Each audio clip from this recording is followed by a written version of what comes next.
Selamat pagi, siang, sore, dan malam. Terima kasih telah bergabung dengan channel Ar-Rahman. Jangan lupa dukungannya untuk kelangsungan channel kami dengan cara like, subscribe, dan nyalakan tombol notifikasinya agar tidak ketinggalan video-video kami selanjutnya. Bismillahirrahmanirrahim. Assalamualaikum warahmatullahi ta'ala wabarakatuh. Pada kesempatan kali ini saya ingin bercerita tentang pengalaman saya waktu kemarin ini berkeliling ke rumah kawan-kawan, bersilaturahmi dengan kawan-kawan. Pada saat itu, saya hanya ingin mencari fakta, mencari sesuatu yang bisa saya dapat mengerti untuk saya kaji, untuk saya pelajari. Karena menurut pemikiran saya, di bulan Maret ini banyak kejadian yang belum bisa saya mengerti dengan akal saya, dengan logika saya. Maka saya berinisiatif mencari fakta di lapangan dengan cara bersilaturahmi dengan kawan-kawan. Dari pengalaman yang saya jalani waktu awal-awal di bulan Maret, saya hanya ingin tahu persis, betul nggak apa yang menjadi prediksi saya tentang kegaiban, tentang keadaan, itu sesuai dengan kenyataan di lapangan. Pada saat saya bersilaturahmi, saya pun membuat konten supaya bisa saya pelajari lebih mendalam.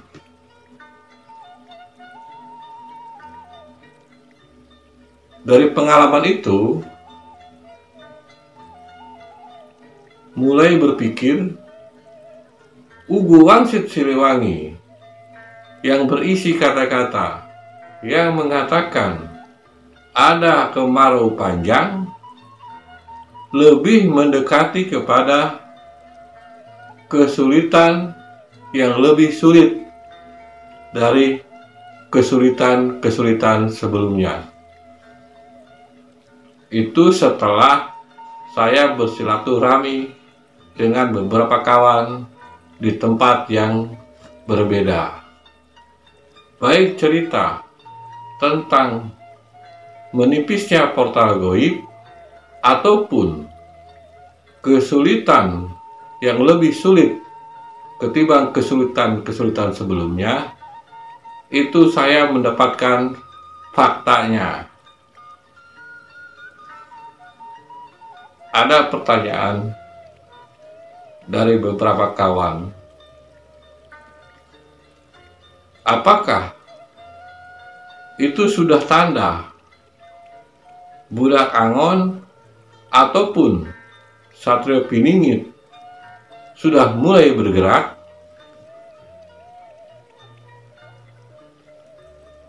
Menurut saya, dari beberapa cerita kawan-kawan di lapangan, juga saya sendiri yang menjalani untuk mendatangi bersilaturahmi, Sepertinya iya, tapi belum begitu kuat fakta itu mendukung sebuah alibi, karena masih terbatas pada daerah-daerah tertentu yang saya datangi. Ada juga beberapa kawan bertanya kepada saya tentang Imam Mahdi. Dia bertanya ke saya, siapakah Imam Mahdi itu? Saya pun belum bisa menjawab dengan pasti, karena pengetahuan saya masih terbatas dalam mempelajari Imam Mahdi. Saya pun menjawab pada saat itu, saya tidak tahu persis tentang Imam Mahdi. Informasi tentang Imam Mahdi saya kurang begitu banyak mengerti, dan buku-buku yang menunjang tentang keberadaan Imam Mahdi pun saya belum mempelajarinya secara menyeluruh. Saya mendengar banyak cerita tentang Imam Mahdi, tapi buku-buku yang menunjang tentang Imam Mahdi saya kurang mempelajarinya secara menyeluruh. Bisa dikatakan saya belum tahu persis tentang Imam Mahdi, walaupun saya sering mendengar banyak orang bercerita tentang Imam Mahdi. Itu jawaban yang saya berikan. Dan beberapa kawan pun kembali bertanya, tolong jelaskan, yang tahu aja, katanya. Akhirnya saya pun bercerita. Menurut pemikiran saya, sosok Imam Mahdi adalah sosok manusia yang dipilih oleh Allah Subhanahu wa Ta'ala. Dilihat dari namanya. Cuma sebelum jauh bicara tentang Imam Mahdi, kita harus punya beberapa dasar pemikiran-pemikiran yang menunjang cerita kita. Jadi saya hanya bisa menggarisbawahi, kalau dilihat dari namanya, jelas itu adalah manusia yang dipilih oleh Allah Subhanahu wa Ta'ala menjadi seorang pemimpin, dan dialah pemimpin terakhir menurut namanya. Selebihnya saya kurang begitu mengerti. Itu yang saya tahu. Lalu ada kembali pertanyaan dari kawan-kawan saya waktu saya sedang bersilaturahmi dengan mereka. Seperti ini pertanyaannya. Ada nggak hubungan budak Angon dengan Imam Mahdi? Kembali saya menjawab, saya belum menemukan buku yang menghubungkan antara budak Angon dengan Imam Mahdi. Menurut pemikiran saya, menurut akal logika saya, buku cerita yang mendukung budak Angon berbeda dengan buku cerita yang mendukung Imam Mahdi. Bisa diambil garis tengahnya, sepertinya tidak memiliki keterkaitan. Itu menurut praduga saya. Karena latar belakang buku budak Angon dan latar belakang buku Imam Mahdi sangat berbeda jauh.